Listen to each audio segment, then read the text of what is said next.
स्वर्ग पे भ्रमण कर रहे नारद जी ये देखकर बड़े हैरान थे कि धरती पर वह लोग तो बहुत खुश हैं जो धन के पीछे भागते हैं और वो लोग बड़े दुखी हैं जो भगवान की भक्ति करते हैं।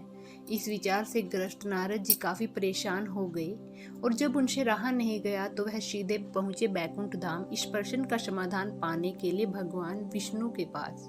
नारद जी जैसे ही भगवान विष्णु जी के धाम पहुंचे, भगवान विष्णु उनके मन की बात पहले से जानते थे। विष्णु भगवान ने नारद से कहा, चलो धरती लोक पर चलते हैं और आपके प्रश्न का समाधान पाते हैं। दोनों साधु का भेष धारण कर धरती लोक पर पहुंचे। वह दोनों सबसे पहले एक बड़े व्यापारी के द्वार पर भिक्षा मांगने के लिए गए। उन दोनों को अपने द्वार पर देखकर व्यापारी बड़ा गुस्सा हुआ। उन्हें भला बुरा कहा और बिना कुछ दिए उनको वहां से जाने के लिए कहा। जाते जाते साधु के रूप में भगवान विष्णु ने उसे आशीर्वाद दिया कि तुम्हें और भी ज्यादा धन मिले। नारद जी को यह देखकर बड़ा आश्चर्य हुआ, लेकिन वह कुछ नहीं बोले और भगवान विष्णु के साथ चलते रहे। थोड़ी सी देर में बाद वह एक बूढ़ी माँ की कुटिया पर पहुंचे। वह गरीब बूढ़ी एक छोटी सी कुटिया में रहती थी। उसके यहाँ जाकर जब दोनों साधुओं ने भिक्षा मांगी तो बूढ़ी माँ बोली, मेरे पास तो आप लोगों को देने के लिए ज़्यादा कुछ है नहीं, लेकिन हाँ मेरे पास एक गाय है जो दूध देती है। अगर आप चाहो तो मैं उस गाय का दूध दोह कर लाती हूँ, आप दोनों के लिए उसे पीकर अपनी भूख शांत कर सकते हैं। साधुओं ने कहा हाँ। साधुओं के हाँ कहने पर बूढ़ी माँ ने दोनों के लिए दूध का इंतजाम कर दिया। खुश होकर साधु के वेश में विष्णु भगवान ने जब बूढ़ी से कहा कि बताओ तुम्हें क्या चाहिए, तो बूढ़ी माँ ने कहा, मुझे कुछ भी नहीं चाहिए, बस आप आशीर्वाद दीजिए, मेरे लिए इतना काफी है।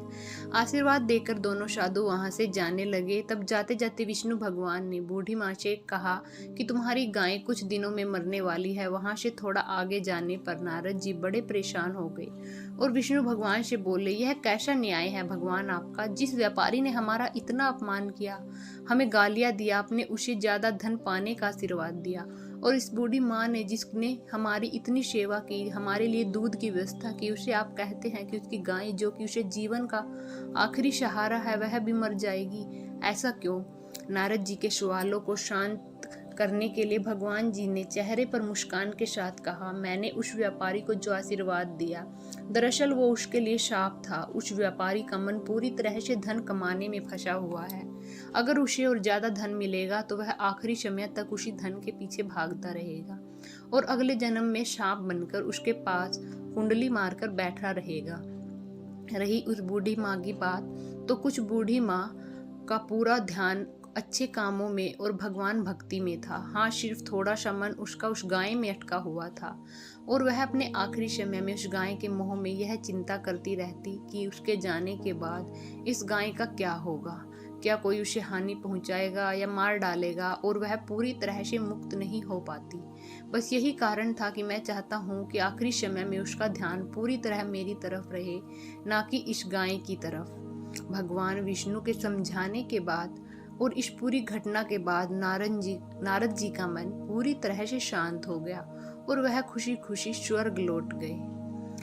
दोस्तों, छोटी सी ये कहानी हमें कहती है कि हमें अपना जीवन अच्छे कामों में समर्पित करना चाहिए, ताकि अंत के समय में भी हम अच्छे कामों के बारे में सोचें और भगवान के बारे में सोचें और इस जन्म मरण के बंधन से मुक्त हो सके। वीडियो अच्छी लगी हो तो वीडियो को लाइक करें, चैनल को सब्सक्राइब करें और वीडियो को शेयर जरूर करें। Thank you.